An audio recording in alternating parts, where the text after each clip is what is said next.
Ya. Yang pertama hutang, terus ketika orang yang dihutangi ini membayar ngasih kelebihan, ya padahal kita nggak mau, kita nggak ngomong, kita nggak nyaratin, ya itu boleh terima nggak? Jawabannya boleh. Sepenting sing ngutangi iki ora ngeki syarat. Sing dadi riba itu kalau yang menghutangi ngasih syarat. Sing dadi riba itu kalau menghutangi kasih syarat. Kowe tak utangi ya 1000 ya ini baliknya 1100. Nah itu syarat namanya, itulah riba. Kullu qardin jara fihi naf'an fahuwa riba, ya kan riba. Nah misalnya dikai buah, dikai apa, ya tidak masalah, karena Rasulullah mengatakan khairukum ahsanukum qadaan, sebaik-baik kalian itu orang yang paling baik ketika bayar utang. Ngono wong ini nak utang aja semangat pas utangnya tok, ini bayarnya juga semangat. Ini orang kadang aneh, utang wis diutangi bareng ditagih malah nesu loh. Iya toh ini kan aneh. Makanya misalnya itu sekuan utangnya aja lah ya. Nah iso. Nah nak mau tadi apalagi dia tepat waktu terus ngasih yang terbaik, tidak masalah. Karena Nabi juga pernah pinjam seekor kambing agak kurus, ketika dibalikan itu agak gemuk kambingnya ya. Makanya Nabi mengatakan khairukum ahsanukum qadaan, sebaik-baik kalian orang yang paling baik bayar utangnya. Boleh, sepenting sing ngutangi orang ngai syarat. Nah, yang berikutnya kalau orang kalau puasa sakit gigi dikai puyeng, yang lubang disumpel itu orang potensi masuk ke kerongkongan nggak?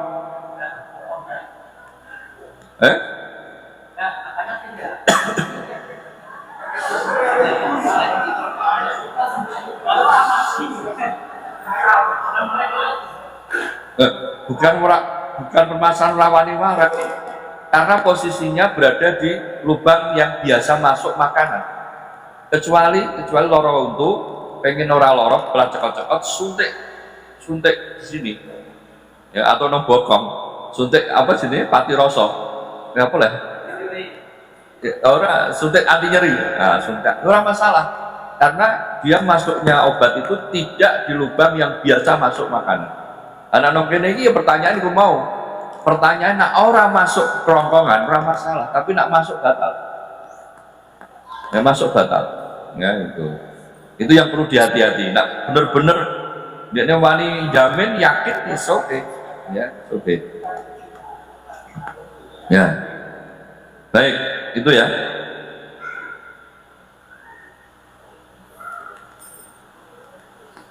Ustadz, ketentuan zakat fitrah itu bagaimana yang benar? Beras 2,8 atau 2,5 ini memang ya sampai sekarang Kemenak belum melarat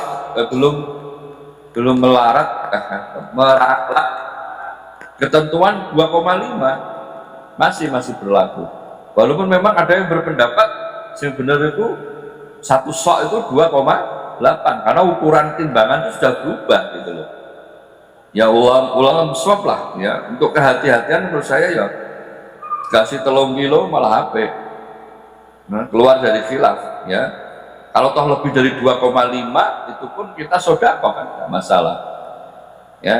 Yang jadi masalah kalau 2,5 ternyata ukurannya 2,8. Nah itu yang menjadi masalah. Maka untuk kehati-hatian dari saya 3 kilo ya, kita zakat fitrah 3 kilo dengan beras yang biasa kita makan ya, itu jauh lebih baik. Nah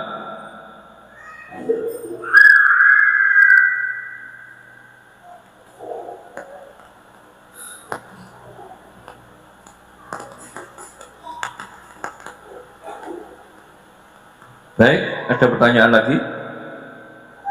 Monggo ibu-ibu, dikasih mic-nya.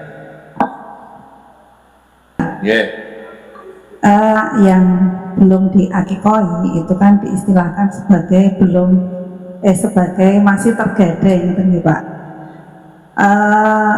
Kalau misalnya kita menggadaikan barang itu kan kita tidak bisa memanfaatkan barang itu, tidak bisa mengambil keuntungan dari barang itu. Apakah itu bisa dianalogkan seperti itu Pak? Jadi misalnya kalau kita belum mengakikoi anak kita, kita tidak bisa mendapatkan manfaat dari anak itu. Misalnya kalau anak yang beramal soleh yang sudah balik itu orang tua bisa mendapat bagian pahalanya. Apakah kalau untuk anak yang belum diakikoi orang tua tidak bisa mendapatkan apa-apa dari anak tersebut? Ya, itu memang khususnya mazhab Hanabilah ya. Kalau nggak salah Ibnu Qayyim al-Jauziyah seperti itu. Jadi ketika memahami kullu ghulamin murtahanun bi aqiqatihi, kullu mauludin murtahanun bi aqiqatihi, tutbahu bi qasabihi wa tuhlaku wa tusamma, maka memang anak yang belum diakikah itu posisinya tergadai. Yang tergadai apanya? Yang tergadai adalah hak memberikan syafaat. Hak memberikan syafaat anak pada orang tua. Apa itu hak syafaat? Hak doa. Dengan kata lain, anak yang belum diakikah itu belum bisa ndongake wong tuane. Itu menurut salah satu madhab saja ya. Menurut madhab Hanabilah khususnya, pada ulama Hanabilah semuanya hampir berpendapat seperti itu. Ya. Adapun yang lain, ya seperti jumhur ulama, akikah itu ya sunnah muakkadah, kewajiban sang bapak, kewajiban orang tua bapak, sunnah muakkadah. Tapi kalau memang orang tuanya nggak mampu, bener-bener nggak mampu, nggak ada yang bisa untuk akikah, waktu biaya persalinan pot-potan misalnya ya, maka ya gugur. Itu kalau menurut jumhur ya, kalau menurut jumhur. Tapi kalau menurut madhab Hanabilah ya, tadi seperti yang saya sampaikan, memang hak anak tergadai itu tidak punya hak untuk mendoakan atau tidak bisa mendoakan orang tuanya. Makanya oleh madhab Hanafiyah, Imam Abu Hanifah dia berpendapat bahwa akikah itu sunnah muakkadah. Tapi kalau saya ditanya, bagaimana kalau saya belum akikah, sudah usia dewasa dan saya mengakikahi diri saya sendiri, kira-kira untuk apa orang? Ya, jawab Imam Abu Hanifah sederhana, ini masalah iman. Terus menurut masalah iman itu apa? Daripada dia ragu-ragu, ya aku kok aku belum dikakoi ya, pasal sudah pak. Nah, akikah bareng-bareng deh, kudu kono yaumi kedanan. Ya ini, ya iso 18 dino iso mangan kambing terus.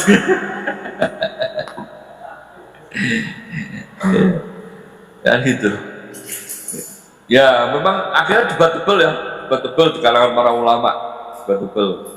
Ada yang mengatakan boleh akikah dewasa, ada yang mengatakan, makanya di kampung-kampung saat durung kawin akikah dhisik ya. Nah, itu masuk. Walaupun itu tidak direkomendasi oleh pendapat Syafi'i loh. Imam Syafi'i itu batas usia akikah itu ketika balik. Imam Syafi'iyah itu ketika balik, dari lahir sampai balik. Baliknya umur 14 ya sudah itu. Karena itulah disebut dengan ulu gulam. Tapi kalau orang dewasa itu juga gulam, sudah berserah kewajiban akikah. Ya, tapi nak misalnya orang tuh kehati-hatian, ya ini ya memang pak akikah kewajibannya orang tua ya. Kita punya uang, kita hadiahkan ke orang tua kita kon ngakikah ya awake dhewe. Menurutku menawa nak fatwa Imam Abu Hanifah kok ya selama salah daripada ganjel nang atine ngono. Daripada ganjel nang atine. Ya, nah akikah diri sendiri memang ada sebuah riwayat karena Rasulullah SAW aqqa ala nafsihi. Rasulullah SAW itu mengakikahi dirinya sendiri. Tapi riwayat ini didoifkan, nggak bisa dijadikan sebagai hujah. Allah Ta'ala alam bisawab. Jadi memang kata-kata murtahanun itu menjadi permasalahan yang serius di kalangan para ulama tentang sehingga mempengaruhi hukum akikah. Tapi pada kesimpulan, nah menurut saya pribadi, ya kalau sudah seperti gini, sebagaimana fatwanya Pak Yai juga. Awal dulu belum ada kesadaran akikah ya, zaman dulu orang tua kita mungkin orang tren lah, mungkin bisa kalau dibisakan, tapi orang tren ya. Nah, sekarang kan tren, ilmu itu sudah terpasarkan, terpublikasikan ya. Nah, memang sudah besar ya kita cukup korban itu. Nah, ikut fatwanya Pak Yai ya, diganti dengan korban ya. Ada pertanyaan lagi, belum akikah tapi mau korban boleh nggak? Ya boleh saja, wong akikah itu beda, korban itu beda. Tidak boleh orang akikah niatnya gue korban, ya akikah ya korban, niatnya loro, wiranto. Itu tidak boleh karena korban korban itu beda. Wallah langsung. Ada lagi? Tanya Tat. Oke. Ini masalah gade. Ada orang punya sawah, digadekan 3 tahun, misalnya itu 30 juta. Kemudian setelah 3 tahun, uang kan dikembalikan sebesar 30 juta. Nah, selama 3 tahun itu yang menerima gade itu boleh nggak memanfaatkan sawah tersebut hasilnya? Ya, menggade sawah 30 juta, berapa sih? 30 juta untuk 3 tahun. Nah, yang menerima gade sawah itu untuk orang memanfaatkan. Ya, misalnya apa? Tinggal lahan parkir dekat Pragolo misalnya, misalnya, atau ditanami apa? Itu kalau tidak diizinkan oleh pemilik tanah nggak boleh. Makanya gade itu ya yang menerima barang gade itu hanya punya kewajiban merawat saja, dan dia boleh ngeklaim biaya perawatan saja kalau tanah itu butuh dirawat. Tapi kalau nggak butuh perawatan harus dibagi wae Pak, ya kita nggak punya hak untuk mengelola. Kejobo misalnya kita tak daripada mangkrak tak oleh ya untuk orang untuk gue tak kayak bagian itu harus ada bagiannya ya, dan kita hanya bisa mengambil manfaat tadi, istilahnya apa ya, dari biaya perawatan tadi. Kita hanya boleh ngambil untuk biaya perawatan tanah.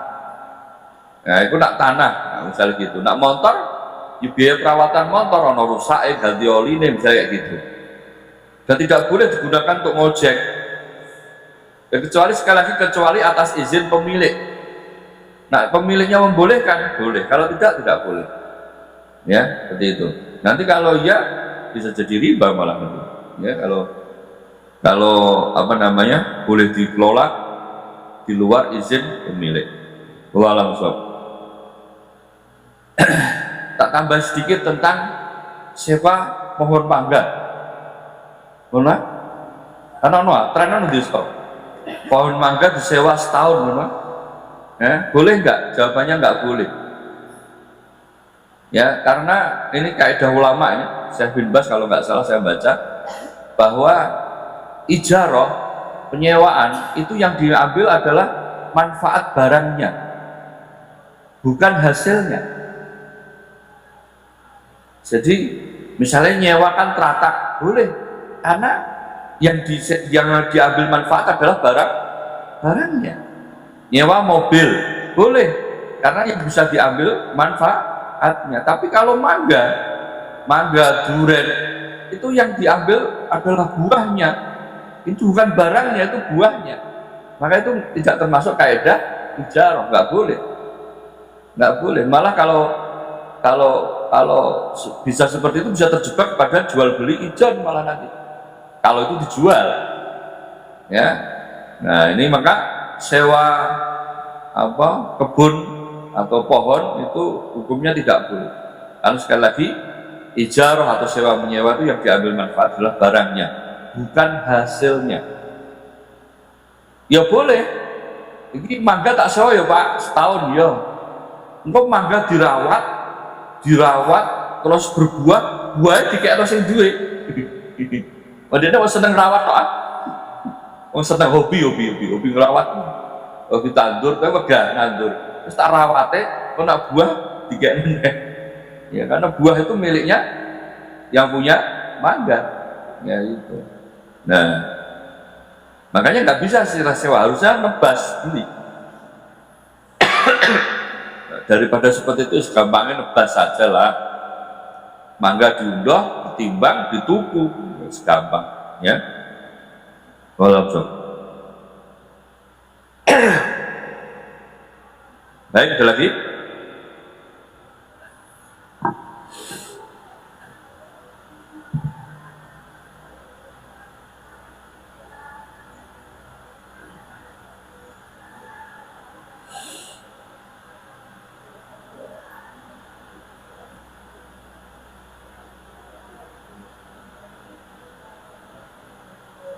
Ya, ada pertanyaan saudara, bolehkah berutang untuk haji? Ya boleh ya. Syaratnya siji iso bayar. Nah utang rasa bayar ya, jangankan untuk haji, orang untuk haji tetap tidak boleh. Ya, jadi boleh. Sudah cukup? Nah, itu Pak Nur ya.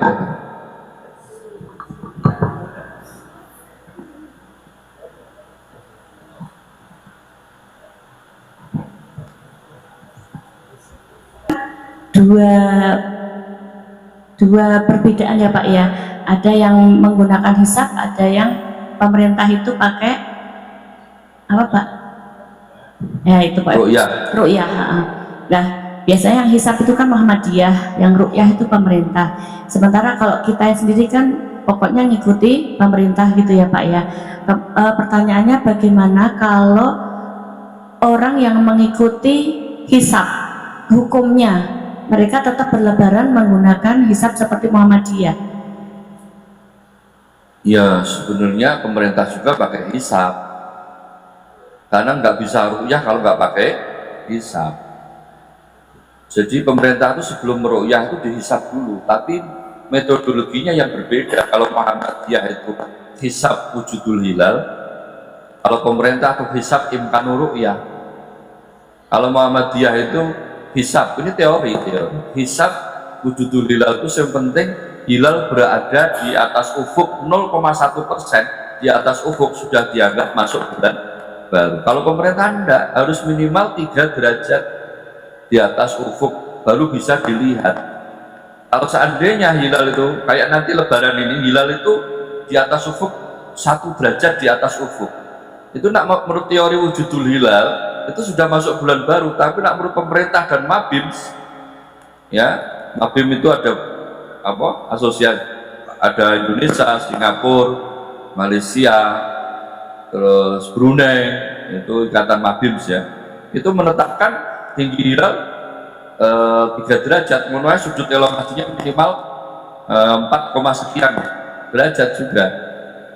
Nah itu jelas akan berbeda nanti lebaran ini, jelas akan berbeda. Nah pertanyaannya, kalau orang bergegek pakai hisab, bukan pakai hisab atau tidak ya, tapi memang ya nak saya pribadi di sini ada teori, di sini ada kriteria yang debatable. Ini kan hanya urusan debatable masalah kriteria. Semua Muhammadiyah bergegek 1 derajat 0,1 pun di atas ufuk masuk bulan baru. Si pemerintah telung derajat. Pertanyaannya, ya, di samping kita ada perintah untuk melihat hilal, ada juga perintah secara isyarat dengan hisab, ya. Tapi kan di sana ada otoritas.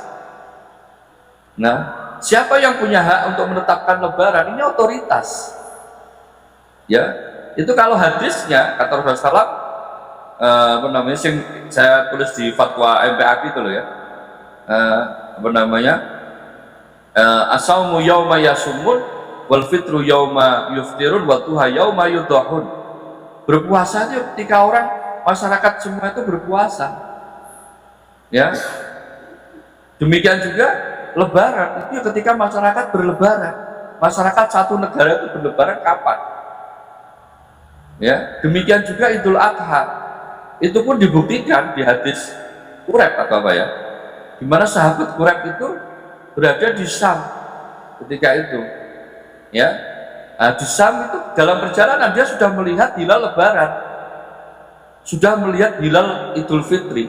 Tapi tekan Madinah, wong Madinah ijeh do poso. Perhatikan, ya. Apa ya komentar Nabi ketika itu? Ya sudah, kowe melok posone wong Madinah, resiko. Karena apa? Orang Madinah masih berpuasa. Sekalipun dia lihat hilal loh ya, dia sudah melihat hilal Idul Fitri. Tapi ketika sampai di Madinah, orang Madinah masih do poso. Nabi perintahkan sahabat Quraisy itu tetap poso.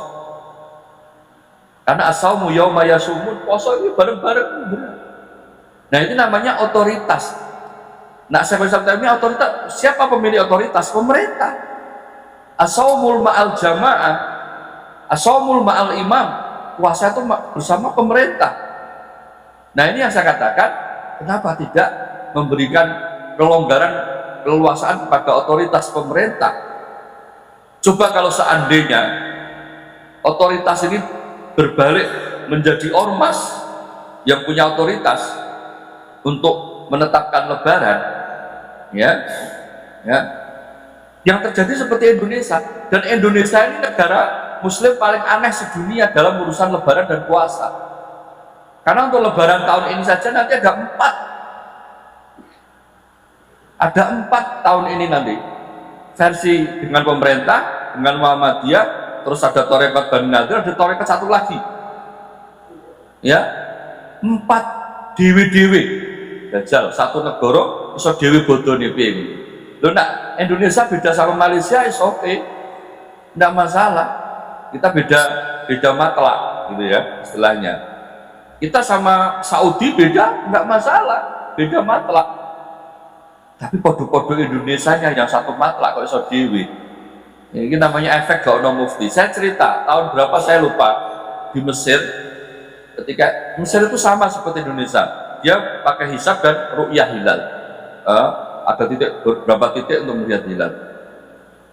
Ketika sidang isbat, semua sepakat tidak ada yang melihat hilal fitri. Sudah sepakat tidak ada yang melihat hilal, artinya menyempurnakan, menambah 1 hari lagi untuk puasa.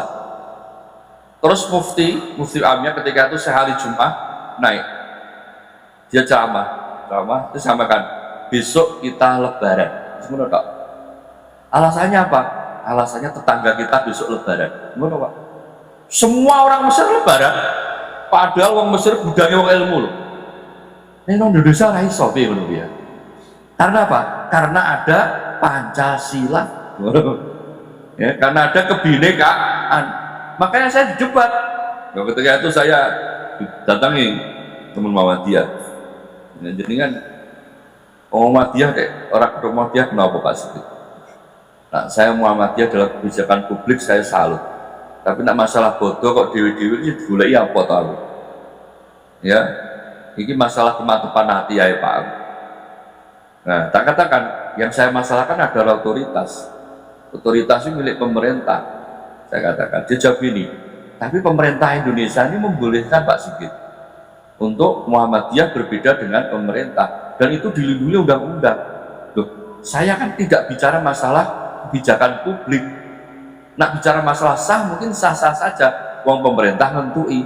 Tapi kan kedewasaan fikihnya nggak ada, edukasi fikihnya kan nggak ada. Terus Indonesia menjadi umat Islam yang aneh dewi kono sedunia dalam urusan lebaran. Apa salahnya sih Muhammadiyah duduk dengan pemerintah, ya, cocok-cocokan apa namanya masalah kriteria, urusan istiadiyah kok, kan metodologi istiadiyah. Sampai itu Jamaluddin siapa itu yang pakar astronomi yang milik pemerintah, Jamaluddin siapa itu? Itu kan katakan teori hisab wujudul hilal itu sudah jadul, ya, lemah, tidak teruji, validitasnya tidak teruji. Itu urusannya kan banyak sekali. Akan tapi kan tulisan gitu kan gampang saja didebat. Ya, Muhammadiyah juga membuat counter lagi. Ya, padahal saya tahu persis latar belakang. Kalau di Muhammadiyah kan ada Pak Susi Azhari itu, pakar hisabnya itu. Pertama kali Muhammadiyah menggunakan teori hisab wujudul hilal itu diputuskan ketika itu saya muswil di Jepara. Saya debat beliau, ya, apa yang mau dicari oleh Muhammadiyah dengan perbedaan ini, ya, apa ora maslahate luwih apik bodo bareng poso bareng aku. Wong poso wibodo ae sah-sah ae. Kenapa harus beda? Kenapa harus menunjukkan eksistensi dengan berbeda masalah lebaran? Nak Muhammadiyah mengkritisi pemerintah tentang hak pengelolaan air yang diberikan kepada Danon yang notabene luar negeri. Oh, jempol 5, siji tak silano tanggoku nak aku. Iya loh, iya kan? Kenapa aku yang menguasai air Indonesia? Padahal air, api, dan apa ya? Angin. Alam ujung aura. Air, api, iya mau tambah gas barang lah ya, gas tambah LPG tambah minyak ya. Ya kita air dan api itu dikelola oleh pemerintah, ya dikelola oleh pemerintah, tidak boleh dikelola oleh swasta, nggak boleh, bahaya itu. Ya Unggul Ponggok nong di Klaten itu situ sudah berdiri Aqua, Danone punya, nah itu kan dikritisi oleh Muhammadiyah. Oh keren, keren. Ketika masalah undang-undang anti teroris yang dengan mudah orang menangkap kan dilawan juga oleh Muhammadiyah, bagus. Tapi nak dewe masalah bodoh, wong ora bodoh iki ora apa-apa kok. Orang sholat id pasti. Orang sholat id ora apa-apa. Kenapa masalah sunnah harus berbeda yang akhirnya bikin ya bukan perpecahan sih. Bukan perpecahan, tapi ya rada sedikit kegelisahan. Ya bisa jadi pecah. Karena ada pertanyaannya nih, angel nih, Ustaz, aku takoi, Ustaz, nak suaminya melok hisab, istrinya melok pemerintah, istri taat mana, pemerintah atau suami? Ngono kok, angel aku ngono. Angel itu aku jawab aku piye, udah gua ulang suap ngono apa? Terus ono neh, Ustaz, kan ini lebarannya kan beda Ustaz ya, otomatis kan menentukan Lailatul Qadarinya kan ya beda Ustaz. Kita Lailatul Qadar kira-kira ikut pemerintah atau Muhammadiyah ya Ustaz? Wah, itu ngangel nih. Semoga alam beswab lah ini Pak, efek dari salah ketidakdewasaan dalam penetapan hukum ya gini nih menurut saya. Satu karena tidak ada mufti, dua karena tidak ada pendewasaan hukum. Makanya saya kudu gedeng. Nah orang mengucapkan selamat Natal alasannya kita itu manusia, umat Indonesia ini ada keragaman. Wong Indonesia itu kawet dhisik orang bukan ucapan selamat Natal wis rukun. Orang masalah. Bahkan saya lagi viral ini nang Minang dia. Iku ono gereja di masjid satu atap. Orang masalah. Orang masalah di Indonesia itu. Wong Indonesia ku apian. Buktinya bodoh dhewe orang tukaran kok ya. Padahal masalah keyakinan loh, nggak ditarik terus nak saya mau provokasi bahaya loh. Beda lebaran, sing bener Lailatul Qadar kapan? Ayo, ya, melok Pak Jokowi, melok Pak Haidar Nasir. Jokowi Haidar Nasir ya, kangel kan? Ya, ngono Pak. Ya, terus penetapan, ya efeknya banyak lah, efeknya banyak. Maka saya katakan pada masalah ini tetaplah kita sebagai warga NKRI tetap komit dengan ikut pemerintah. Ya ikut pemerintah, apapun yang terjadi ya ini adalah wilayah publik yang pemerintah berhak untuk mengatur ya. Nah hanya saja kesalahannya pemerintah itu terus diidentitaskan dengan NU. Nah pemerintah ya NU, ojo ngono, NU punya istiadat sendiri, pemerintah punya istiadat sendiri. Dene pemerintah isinya wong NU ya bejane wong NU ngono ae. Gak ngono ya, nggak usah dipikir panjang lebar, tapi beda institusi ya. Wallah alam bisawab. Jadi nah dikatakan bagaimana yang ngotot pakai metode hisab, aduh aku ya rawani ngomong pemerintah ngentuk piye, tapi yang afdol tetap harus ikut pemerintah ya, yang afdol harus tetap ikut pemerintah. Nah ada lagi terus kalau misalnya ini terus terang ya Pak ya, kan banyak ya yang keluarga itu yang keluarganya ikut Muhammadiyah, kemudian kalau kitanya ikut pemerintah gitu kan. Nah terus sementara orang tua juga kepengennya kita semua itu ikut yang Muhammadiyah.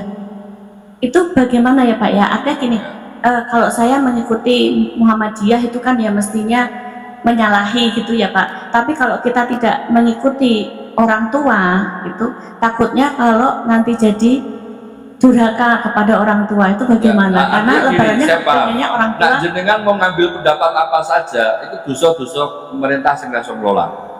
Ora masalah. Sehingga ojo digawe bingung, wis menolak. Sehingga boleh ya Pak ya, lebaran ikut Muhammadiyah gitu. Ya, sekalipun saya katakan lebih afdal pemerintah, tapi dalam masa kesulitan ini kamu kayak sama itu. Ya. Seperti teman-teman Jogja, apa sholat dewi rawani, lingkungannya Muhammadiyah kabeh. Enggak ngono ya? MPAK Jogja itu, Klaten Jogja itu apa sholat dewi malah malah aduh sedih. Nah itu artinya ini menurut saya salah kelola. Coba kalau zaman Pak Harto rawani, ya kan? Rawani, zaman Pak Harto dewi rawani, ya.